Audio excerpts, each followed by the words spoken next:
Sa gitna ng mga espekulasyon ng pagbuhos ng dayuhang pondo sa eleksyon, itinuro ni dating Presidential Legal Counsel Attorney Salvador Panelo ang mga makakaliwang grupo at hindi ang mga kandidato sa halalan na siyang tunay na tinutustusan ng mga banyagang pondo.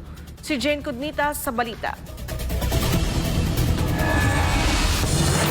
Sa gitna ng pagtalakay sa Senado sa panukalang batas na tumutukoy sa Philippine Maritime and Admiralty Zones, lumutang din ang sensitibong issue ng dayuhang pagpopondo sa mga kandidato ngayong halalan. Sa naturang pagdinig, tinanong ni Senator J.V. Ejercito ang Commission on Elections o COMELEC kung maaari bang madiskwalipika ang mga kandidatong tumatanggap ng pinansyal na suporta mula sa foreign sources. Binanggit ni Ejercito ang mga ulat hinggil sa mga kandidatong umano'y sinusuportahan ng pamahalaan ng China. Pero ayon kay COMELEC Chairman George Garcia, malinaw sa Omnibus Election Code na maaaring madiskwalipika ang sino mang kandidatong tatanggap ng pera mula sa mga dayuhang institusyon o maging sa mga Pilipinong tinalikuran na ang kanilang citizenship.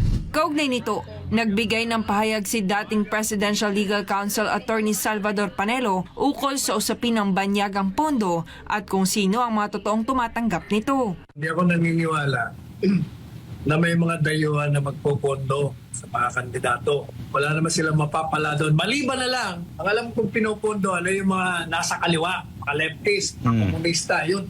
Ang dayuhan ang nagpopondo ron. Dagdag pa ni Panelo, sa halos 6 na taon niyang paninilbihan sa Malacanang, wala siyang nabalitaang kandidato na direktang pinopondohan ng ibang bansa, partikular na ng bansang China. Wala akong narinig na nagbigay ito ng pondo doon sa mga kandidato. Ang narinig ko, nakikita ko sa kanila, nagbibigay sila ng mga ayuda.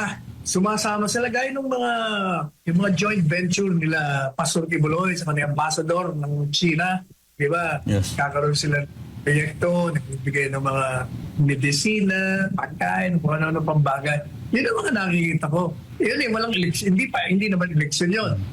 Pero yung sasabihin mo na popondohan na isang kandidato, makukuha nila doon. Gayunpaman, gate ni Panelo, kung mapapatunayang may kandidatong tumanggap o tumatanggap ng pondo mula sa foreign sources, ay dapat anya itong imbestigahang maigi at dapat na idiskwalipika. Dapat, kung talagang meron nga, i-disqualify natin dahil bakit dapat ka tatanggap ng pera ng dayuhan? Kasi you're putting yourself at risk. Dahil may utang na loob ka doon, baka may kung ano ipakiusap sa'yo, mapipwersa kang gawin. Kaya dapat talaga hindi tumanggap. Sa gitna ng mga isyong ito, muling iginiit ni Panelo ang kahalagahan ng integridad at pagiging tapat ng bawat kandidatong nais magsilbi sa taong bayan, lalo na sa panahon ng halalan. Ito si Jane Cudnita, inyong citizen correspondent tagulat para sa Diyos at sa Pilipinas nating mahal.